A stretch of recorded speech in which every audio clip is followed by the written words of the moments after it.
Oh. Hey, look how sick this place is starting to look. Oh my God. Bro, if this doesn't work out, I could go broke.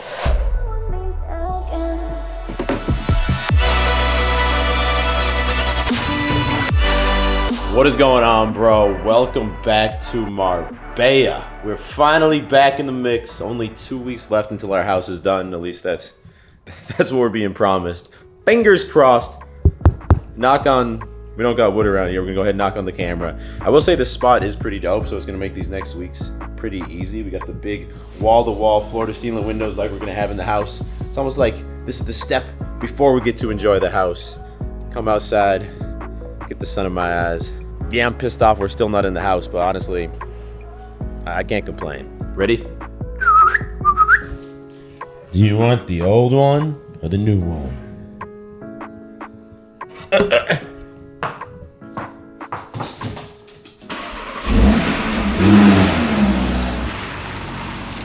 This is gonna be my first cold ocean plunge in like a month. We're in late October now. This water is a lot colder. Oh, bro, that is chilly. Oh, you gotta stay until the breath calms down. That's the challenge. All right, your turn. Hop in. No, it's too chilly. I'm even cold out here. Like, I don't know how you just did that. So there's this stupid mind game we play with ourselves like 5-6 times a day, Yeah. maybe 20 times a day, where Julia asks me, so what do you think they got done on the house today? And then I sit there and I say, okay. So ready? Today, this is what they're gonna do. Tomorrow, this is what they're gonna do. And the next day, this is what they're gonna do. And then we drive by the house and none of it's done. Yeah, and then it's where we get super disappointed because, like, the checklist, nothing happened. That being said, let's go check out the house right now. Y'all have not seen an update in like a month and everything has changed.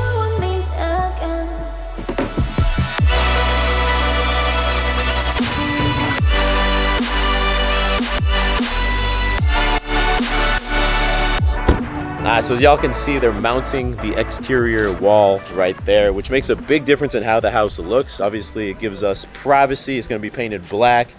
But the funny thing is, whenever we come through here, they think we are the Canadian TikTokers. Because I think everyone in Spain, they understand if people are from like Norway or Russia. But when you're from the other side of the Atlantic, you're just Canadian, I guess. And then we ran into our neighbors yesterday and they're like, oh, you guys are the TikTokers, right? And we're like, what? Yeah, I think the guy who's the construction manager here, he just understood that what we do is TikTok, which is like, that's the last thing I want to be known as. I look at myself as a businessman who also does YouTube, not a TikToker. But you don't cut yourself short. You have a good TikTok. I do have a good TikTok. So just got done speaking with the builder, the architect, and also the developer. Things are going according to plan, actually. Look how sick this place is starting to look with the windows wrapping around behind. Julia, show them this right here. Look at this fireplace. Like, it is gorgeous. We did the wood up top, the marble down below. Our whole house is like dark and moody. I love it. Kitchen's finishing up. We're not going to show you guys that yet. This is the master. Oh my gosh. Check out how cool this accent wall goes. Our bed's gonna go right here. Looks like we are missing one piece of glass right here. Ideally, you're not able just to walk straight outside. I mean, you are, but first you gotta open the door. I gotta say, this is looking insane though. You got the rocks down there. You got the glass railing right here. Like, fuck, bro. Also, status update, our house in Texas still has not sold. We did just do a price drop on it, and there's been a lot of like renewed interest and people coming by to check it out. The problem is that mortgage rates just hit 8% in the US, which is stupid. The market is very slow right now. So patience is the name of the game. So just weighed myself for the first time in like, I don't know, 6 months. I'm weighing 81 kgs, which is like 178 pounds. My goal is to be around like 185 by the time we get, I mean, what's that? That's 7 pounds. Really only want to gain 2 pounds a month max. So I'd say like springtime, 185. That's where I want to be. It's been tough though because we've been traveling so much. And for me, when I don't have like a steady routine and I'm not eating at the same time, I just forget to eat and I gotta start fucking eating more. Anyway, today we got a big full body pull day in the Beastly app about to go down. I'm gonna take y'all through the whole workout. Let's make some gains today.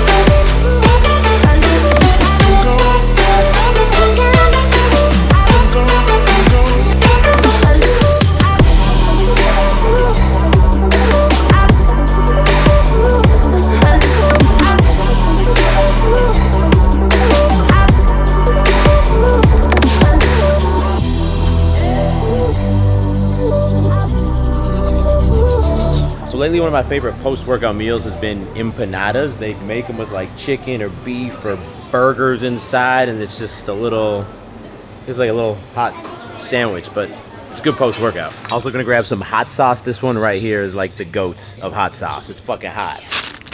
So for example, that's the cheeseburger one, then I got a Thai chicken one, and a spicy meat one. And the lady wanted me to clarify to the video, these are not Spanish food, these are Argentinian food, which I knew, but she was worried I might get misconfused about that. Now look, post-workout nutrition, super important, but something that's also important, and most guys completely neglect this, is skincare, which is why I decided to partner with Tiege Hanley to be the sponsor of today's video. Look, if you're walking around with red skin, oily skin, or acne on your face, you're not gonna feel that confident.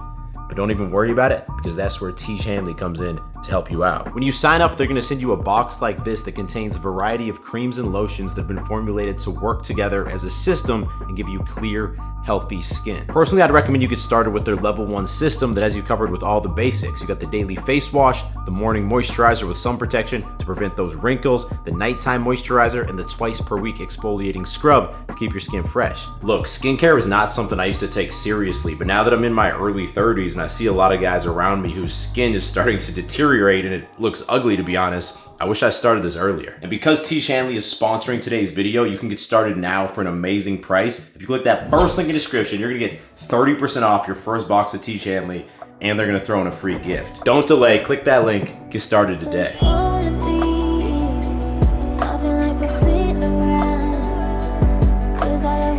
Now, let's talk about money, because I know it may seem a bit crazy or even financially irresponsible that we built these 2 luxury dream homes for ourselves at the same time. You gotta realize that growing up, I was very emotionally attached to money. Like, I would do anything to scrap for some cash. I would sell my parents' old shit at a yard sale to the neighbors. Or me and my buddy used to go around the neighborhood knocking on doors, trying to do landscaping jobs and mow the neighbors' lawns or trim their hedges for a little bit of cash. Even when I got into college, me and one of my buddies would wake up, super hungover every Sunday morning and do these moving jobs around Boston. Or I did valet parking a lot of nights for random Boston restaurants. And that does technically mean that I'm a professional driver. And whenever I got some cash, I would do anything not to part ways with it. Like, even buying a $60 Xbox game would stress me out, to the point that I used to go to this GameStop near my house, and they would sell used games which were already open, which means I could buy the game, play it for a week, and then return it pretending like I never used it. And they allowed me to do it, except after like 2 or 3 months, the manager was like, look, technically you're not breaking our policy, but you can't keep doing this shit. We're losing money, bro. Even when I got my first career job as a software engineer, for the first 4 or 5 months, I lived at my parents' house and commuted like 2 hours in terrible Boston traffic to work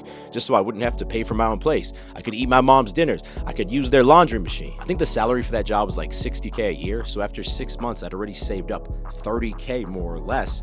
And even though it was coming from a place of like lacking and just wanting to hoard up all this money, it actually proved kind of useful, because ultimately having that breathing room, having that cash padding is what gave me the peace of mind to be able to quit my software job and explore a career in personal training. And that was the hardest decision I ever made in my life, quitting that job. It was the first time in my life I made a decision that actually made me feel like, fuck, if this doesn't work out, I could go broke. And that's a scary feeling, right? But when I finally confronted it, it changed the trajectory of my life, and I realized what I was truly capable of. Because guess what?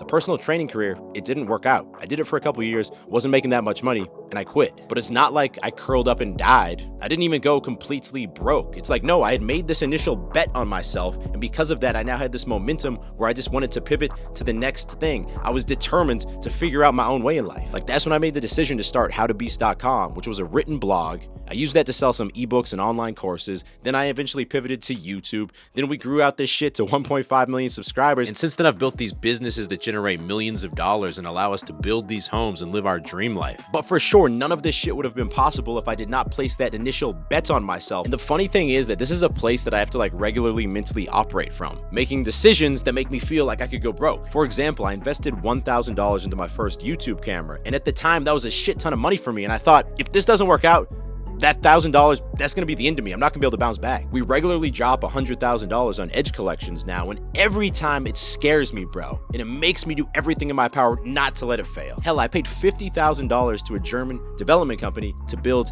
the Beastly app. And the whole time that was in development, I was scared that like, man, only like, 100 or 200 people are gonna sign up for this, and we're gonna lose all of that. The crucial difference is that now I know, even if one of these things doesn't work out and I end up completely broke, I'm gonna be okay, bro. This shit wasn't luck. I've been doing this on repeat for years now. I trust myself. And just to be clear, I'm not saying to go hit the casino tomorrow and gamble all of your money just to face the fear of going broke, or to quit your job when you have nothing saved up and do some dumb shit like that. But I am saying this, a lot of us are gonna come to a point in our life where there is something that we know we should do. We can feel it deep in our core that it's the right decision to make, and it could completely change our lives. But in order to make that decision, we have to face the fear of complete financial failure. Sometimes you have to make that bet on yourself, man, because otherwise you will never pursue your dreams. This shit is supposed to be scary, and you don't want to be spending the rest of your life wondering, what if I had tried? But also, it will completely change how you think, because once you've made that bet and your back is against the wall, that's when you realize what you're truly capable of. If you told me 10 years ago I'd be sitting here today in this position with this YouTube channel and these different businesses, that was not inside my realm of possibility, bro. And look, at the end of the day, you could fail. You could go completely broke. That little bitch voice inside of your head could be right. But also you have to ask yourself the question, what if it all works out? Because that could also happen.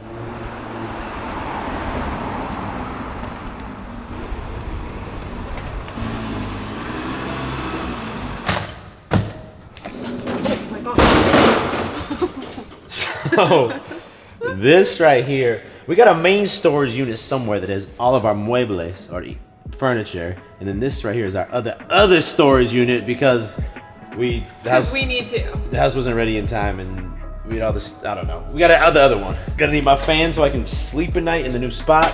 Also, our favorite pillows so we can sleep at night. Your monitor you never use unless you're playing Xbox. Need that. Now some stuff for Julia. We need our coffee maker. My favorite desk chair, because I'm always grinding. And of course, this guy right here. If you know, you know. Anyway, we'll be back to grab the rest of that shit once we actually move into the house. The idea is just to get the things that we want to have, like right now, So right here we have Julia's world famous, this is a 10 out of 10 guacamole every single time. Yeah, but when I'm not in my kitchen, I don't have like all my stuff. I don't have like garlic powder, and it's gonna not taste as good. All right, ready? Let's see. It's still a 10 out of 10. It's still a 10 out of 10. I like that it's chunks of avocado. It's not like avocado soup. Bonus tip, crack up some Doritos on top. Perfect crunch. That's the 10 out of 10 secret, the Doritos on top. This is why I love Marbella, bro. We got the doors fully open. It's like we're inside, about to watch something on the TV, but we're also outside at the same time. Someone has betrayed their government and their country. If we do not go public, we would be conceding that no one can ever tell the people when their government is lying. Your marriage will be interrogated. So we checked out a movie called Official Secrets. That was last night. We got a little too tired to review it. But it was about a whistleblower inside of the British intelligence agencies leading up to the war in Iraq. Kind of like Eric Snowden. What did you think? 8 out of 10, it was really good. I'd agree, 8 out of 10.